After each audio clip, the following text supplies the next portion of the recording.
যেই দিন সিংহায় ফুৎকার দেওয়া হবে সেদিন সবাই কিন্তু তারা কবর থেকে উত্থিত হবে। সর্বপ্রথম কবর থেকে উত্থিত হবেন মুহাম্মদুর রাসূলুল্লাহ সাল্লাল্লাহু আলাইহি ওয়াসাল্লাম। তার আগে কেউ কবর থেকে উঠতে পারবে না, তিনি কবর থেকে উঠবেন। মনে হচ্ছে যেন তিনি টেনশনে আছেন যে হাসরের ময়দান হবে, আমার উম্মার বিচার হবে, কি হবে না হবে, আমি আগে যেয়ে ওখানে দাঁড়িয়ে থাকি, কি হবে না হবে এটা আই উইল ট্যাকেল ইট, আমি দেখবো, আমি কথা বলবো আমার রবের সামনে, আমি সিজদায় লুটিয়ে পড়বো আরশে আজিমে। মানে এইটা তার টেনশন, অ্যাজ ইফ এরকম রাসূলুল্লাহ সাল্লাল্লাহু আলাইহি ওয়াসাল্লাম তিনি সর্বপ্রথম সুপারিশ করবেন, এমনকি সকল মানুষের জন্য। লোকেরা দৌড়ে যাবে আদমের কাছে, আপনারা জানেন। তারা দৌড়ে যাবে কার কাছে? তারা দৌড়ে যাবে ইব্রাহিম আলাইহিস সালামের কাছে, তারা দৌড়ে যাবে মুসা আলাইহিস সালামের কাছে, তারা দৌড়ে যাবে ঈসা আলাইহিস সালাতু ওয়াস সালামের কাছে। এরকম তারা বিভিন্ন জায়গায় দৌড়ে যাবে, কিন্তু কোথাও কারো পক্ষ থেকে তারা কোনো সাড়া পাবে না। প্রত্যেকে বলবেন যে না না, আজকে আমি কোনো কথা বলতে পারবো না। সর্বশেষে তারা যাবেন কার কাছে? রাসূল সাল্লাল্লাহু আলাইহি ওয়াসাল্লামের কাছে, গিয়ে বলবেন ইয়া মুহাম্মদ, আপনি একটু আল্লাহকে বলেন তাড়াতাড়ি বিচার শুরু করতে। কারণ হাসরের ময়দানটা কত বছরের? 50,000 বছরের। 50 আলফা সানাতিন মিম্মা তাউদ্দুন, তোমাদের হিসাব অনুসারে 50,000। চিন্তা করেন তো, 50,000 বছর দাঁড়িয়ে আছেন আপনি হাসরের ময়দানে, চিন্তা করা যায়?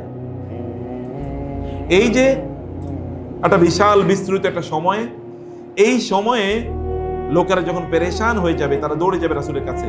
আপনি আল্লাহকে বলেন বিচার শুরু করার জন্য। রাসূল সাল্লাল্লাহু আল্লাহকে বলবেন আল্লাহ বিচার শুরু করুন। আল্লাহ সুবহানাহু ওয়া তাআলা বিচার শুরু করবেন। একদল লোক বিনা হিসেবে জান্নাতে চলে যাবে। জান্নাতের দরজায় একটা চিত্রটা একটা খেয়াল করেন, জান্নাতের দরজায় এতক্ষণ বিচার করে নাই, তিনি সেজদায় লুটিয়ে পড়বেন। আল্লাহ বলেন কি হয়েছে, মাথা তোলেন, কি হলো, সমস্যা কি? বলে আপনি এখন তো বিচার নিকাশ শুরু করেন। আচ্ছা ঠিক আছে, শুরু করলাম, যান। এরপরে একদল লোক জান্নাতে চলে যাচ্ছে, তারা দৌড়ে এসে বললো জান্নাতের দরজাতে খোলে নাই। বলে আচ্ছা ঠিক আছে, দাঁড়াও দাঁড়াও, আমি আসতেছি। দৌড়ে আবার ওখানে গিয়ে বলেন এই দরজা খুঁজো। আপনি কে? আমি মুহাম্মদ। ও, আপনি আমাদেরকে বলা হয়েছে আপনি না আসলে যেন দরজা না খুলি। আচ্ছা ঠিক আছে, দরজা করলাম।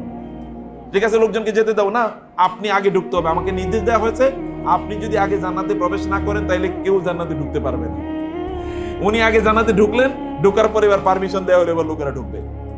হঠাৎ করে সংবাদ আসলো যে এখন কি হয়েছে, লোকেরা তারা কিছু লোক তারা জাহান্নামে চলে যাচ্ছে, অতএব তাদের জন্য আল্লাহ সুবহানাহু ওয়া তাআলা সুপারিশ করতে হবে। তিনি বলেছেন শাফাআতি লি আহলিল কাবায়ের মিন উম্মতি, আমার উম্মতের মধ্যে যারা কবিরা গুনাহ করেছে তাদের জন্য আমি কি করব?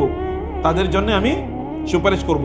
এখন মানে লোকেরা জাহান্নামে যাচ্ছে, একদল লোক জাহান্নামে যাচ্ছে, রাসূল সাল্লাল্লাহু আলাইহি ওয়াসাল্লাম সিজদায় লুটিয়ে পড়বেন। আল্লাহ তাআলা বলবেন ইয়া মুহাম্মদ ইরফা রাসাক সাল তুতা, মুহাম্মদ কি হয়েছে, আপনি মাথা তোলেন, আমার কাছে বলেন কি চাই, আপনি কি চান আমি আপনাকে তাই দেব। ইয়া রাসূল, ইয়া আল্লাহ, আর উম্মতি উম্মতি, আল্লাহ আমার উম্মত আমার উম্মত। বলে আচ্ছা ঠিক আছে, আমারও আপনার উম্মতের অমুকের অমুকের জাহান্নাম থেকে বের করেন, ওদেরকে জাহান্নামে নেওয়া লাগবে না, ওদেরকে নিয়ে আসেন। এরপর আবার সিজদায় লুটিয়ে পড়েন, আবার সিজদায় লুটিয়ে পড়েন, আবার সিজদায় লুটিয়ে পড়েন, আবার সিজদায় লুটিয়ে পড়েন, আবার সিজদায় লুটিয়ে পড়েন। সর্বশেষে আল্লাহ তাআলা বলবেন আচ্ছা ঠিক আছে, আপনার উম্মতের মধ্যে যারা লা ইলাহা ইল্লাল্লাহ মন থেকে বলছে এদের সবাইকে জাহান্নাম থেকে মুক্ত করে দেওয়া হবে, জান নিয়ে আসেন। মন থেকে বলতে হবে।